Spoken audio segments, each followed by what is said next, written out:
ನಮ್ಮೆಲ್ಲರ ಹೊಣೆ.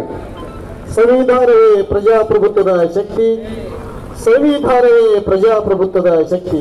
ಮೂಲಭೂತ ಹಕ್ಕುಗಳ ರಕ್ಷಣೆ ನಮ್ಮೆಲ್ಲರ ಹೊಣೆ.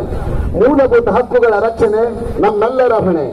ಎಲ್ಲ ಅಂಕಿತವನ್ನು ಬರೀತಾ ಇದ್ದಾರೆ. ಸನ್ಮಾನ್ಯ ಸಚಿವರು ಈಗ ಸಚಿವರು ಶಾಸಕರಾಗಿ ಪ್ರವಾಸಿ ಮಂದಿರದ ಆವರಣದಲ್ಲಿ ಸಸಿ ನೆಡುವ ಮೂಲಕ ಇವತ್ತಿನ ಕಾರ್ಯಕ್ಕೆ ಈಗ ಇಲ್ಲಿ ಎದಕ್ ನಿಂತ್ರಿ? ಈಗ ಏನಾಯ್ತು ಅಲ್ರಿ? ಎದಕ್ ಬಂದಿರಿ ಈಗ?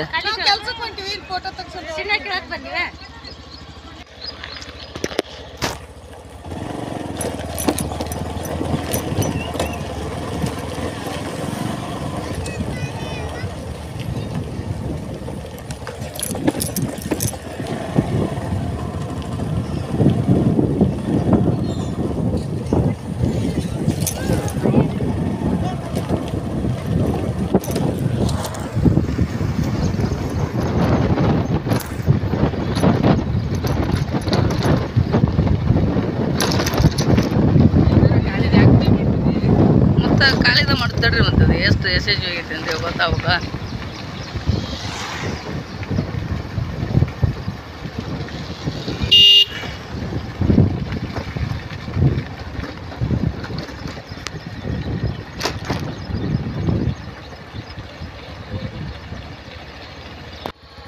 ಕೆಲಸ ಕೊಂಡಿದ್ರಿ ನೀವೀಗ?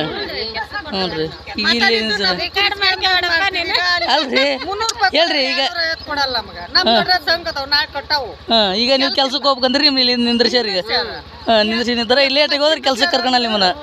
ಲೇಟಾಗಿ ಹೋದ್ರೆ ಕೆಲ್ಸಕ್ಕೆ ಕರ್ಕೊಳಲ್ರಿ ನಿಮ್ಮನ್ನ. ಈಗ ನಿಮ್ನ ಯಾರು ನಿಂದ್ರಸ್ಯಾರ ಅವ್ರನ್ನ ಪಗಾರ ಕೇಳ್ಬೇಕಲ್ರಿ? ಪೊಲೀಸರು ನಿಂದ್ರಸ್ಯಾರ. 10 ನಿಮಿಷ ನಿಂದ್ರಿ ಅಂದಾರ ನಿಂತೀವಿ. ಹೌದನ್ರಿ? 15 ನಿಮಿಷ ಆತ ಇನ್ನೂ ಹೋಗಕ್ಕಾರಿ. ಏನೋ ಯಾನ್ ಬರ್ತೈತಿ ಅಂದ್ರು ನಿಂತೀವಿ. ಅಲ್ಲಿ ಹೊಲ್ದಾರ್ ಕರ್ಕನಲ್ಲ ಹೆದ್ರಿಕ್ ನಮಗಾಗೈತಿ. ಪ್ರಜಾಪ್ರಭುತ್ವ ಅತ್ಯಂತ ಸರಳವಾಗಿ ಸುಗಮವಾಗಿ ತನ್ನ ನಿಯಮಗಳಂತೆ ನಡೀತಿದೆ.